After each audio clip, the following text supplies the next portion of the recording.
Oke, sebelum kita masuk ke toolsnya, ini adalah gambaran bagaimana kita mengolah data menggunakan Tableau, ya. Mulailah dari start question. Start with question ini semacam langkah awal di mana kita mendefinisikan tujuan kita itu menganalisis data ini itu untuk apa gitu.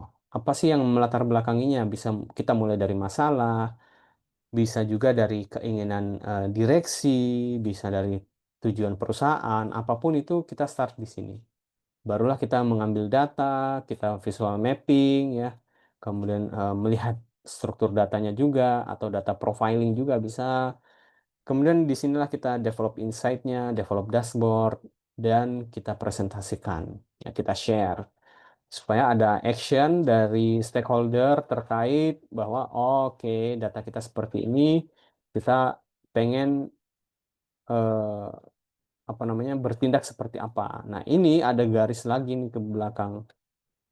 Ya, biasanya memang proses ini eh, looping ya, nggak hanya satu kali berjalan, tapi bisa berulang dan bisa lompat-lompat nih. Misalnya start question, kita nggak perlu get data lagi karena kita udah punya datanya, tinggal kita develop insight-nya aja. Gitu. Makanya nggak secara gambar ya, diagram itu kurang lebih seperti ini ya. Jadi ini dari Tableau juga, mulai dari tasknya apa ya, get data, choose visual mapping, view data, develop insight, action and sharing. Ini bisa langsung kemanapun ya langkah-langkah ini.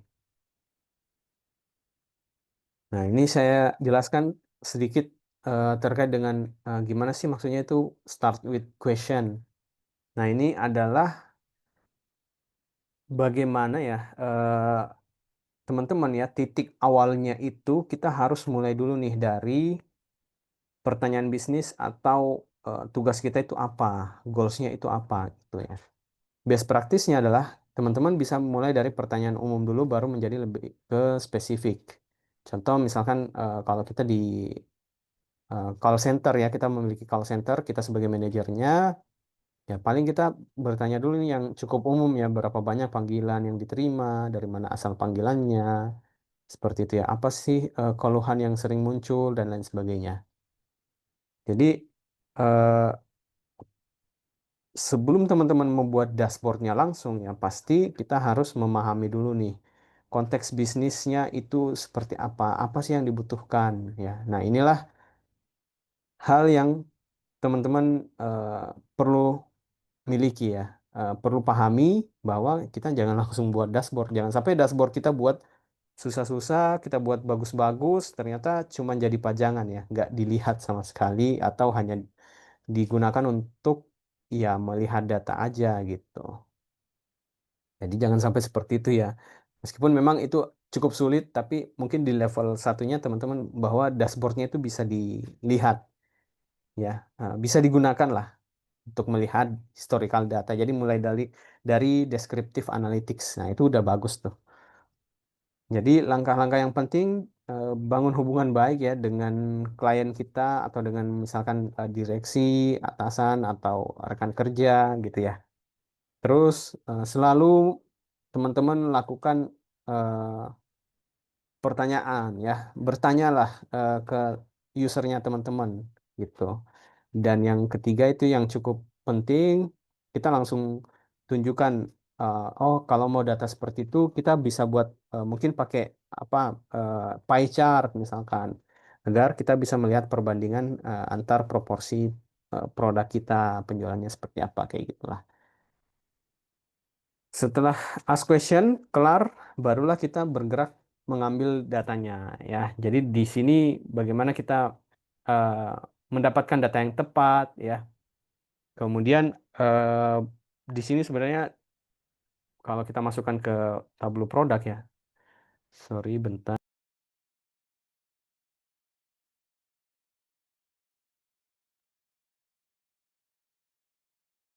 Ya, jadi eh, bagaimana produk Tableau itu sebenarnya Tableau punya juga survei data ya, bisa melakukan survei terus dari hasil survei itu bisa kita olah. di dashboard si Tableau. Nah, jadi biasanya di sini kita cek dulu apakah datanya sudah ada. Kalau belum ada, jadi biasanya ada PIC data ya atau data steward. Data steward ini atau PIC data ini yang membantu kita lah mengumpulkan datanya yang kita butuhkan. Jadi ya kalau belum memiliki PIC data atau biasanya kan kalau di kantor saya saat ini setiap unit bisnis itu ada memang PIC datanya ya. Nah, dari situlah kita biasanya meminta data yang kita butuhkan gitu. Nah, kemudian masuk di visual mapping dan view data, di sini kita mengeksplorasi lah. Ya, kalau dalam proses data analisis ini biasanya kita melakukan exploratory data analysis atau EDA ya. Bagaimana kita mereview data-data yang kita miliki ya, bagaimana apakah ada outlier atau apapun itu ya. Tapi biasanya data yang sudah clean itu kita langsung aja kita mungkin lakukan penggabungan data atau apapun ya. Seperti itu. Kemudian develop insight. Nah, disinilah kita melakukan analisis bagaimana eh, kita menemukan ya insight yang bermanfaat untuk stakeholder kita ya, entah itu direksi atau rekan kerja kita gitu. Jadi dari sini biasanya kita berpikir kritis dengan bertanya ya, apa yang harus saya ajukan sebagai eh, untuk menjawab goals tadi ya yang di awal. Kemudian apakah kita sudah percaya dengan jawabannya? Apakah data ini sudah benar? Ya, atau yang paling penting adalah kita sebagai seorang data analisis itu sebenarnya dituntut untuk data yang jujur ya, atau data yang sesuai fakta.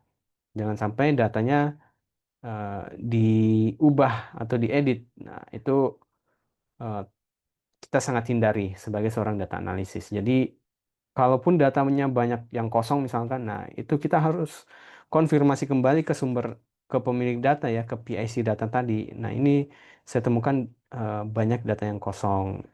Itu apakah bisa kita perbaiki atau gimana? Nah, itu semua kita harus berdiskusi terkait hal-hal tersebut. Yang terakhir, action atau kita share ya. Jadi kan kalau kita udah dapat insight-nya, itu kita harus share ya, supaya bisa berdampak gitu. Jadi kalau kita nggak share, ya pasti nggak berguna. Nah, sebenarnya Tableau itu menyediakan beberapa produk ya, ada Prep Flows, cuman ini yang berbayar aja ya teman-teman. Ada Prep Flows ini untuk proses otomasi atau otomasi ETL ya, extract, transform, dan load. Kemudian kita bisa publish. Kemudian ada workbook, ini berisi dashboard, stories, ya cerita yang bisa kita share.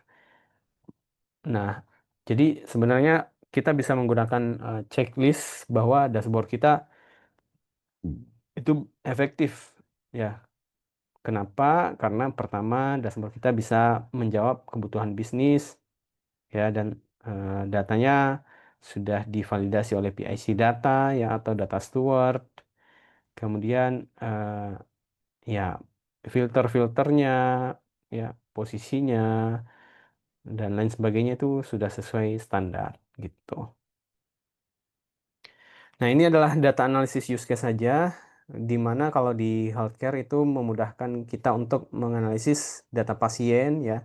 Jadi pasien itu ketika datang kita udah tahu, oh orang ini historical penyakitnya itu seperti apa, supaya informasinya bisa kita teruskan ke dokter misalkan, dan dokter bisa lebih mudah dalam melakukan pemeriksaan gitu.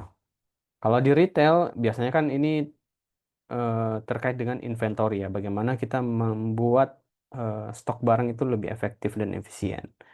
Kalau di sales and marketing sangat banyak sebenarnya ya, apa yang bisa kita manfaatkan terkait dengan data-data dari marketing ya. Bagaimana misalkan contoh pengunjung website yang komen di Facebook ya di sosmed ya, itu bisa kita tarik dan kita bisa lakukan analisisnya.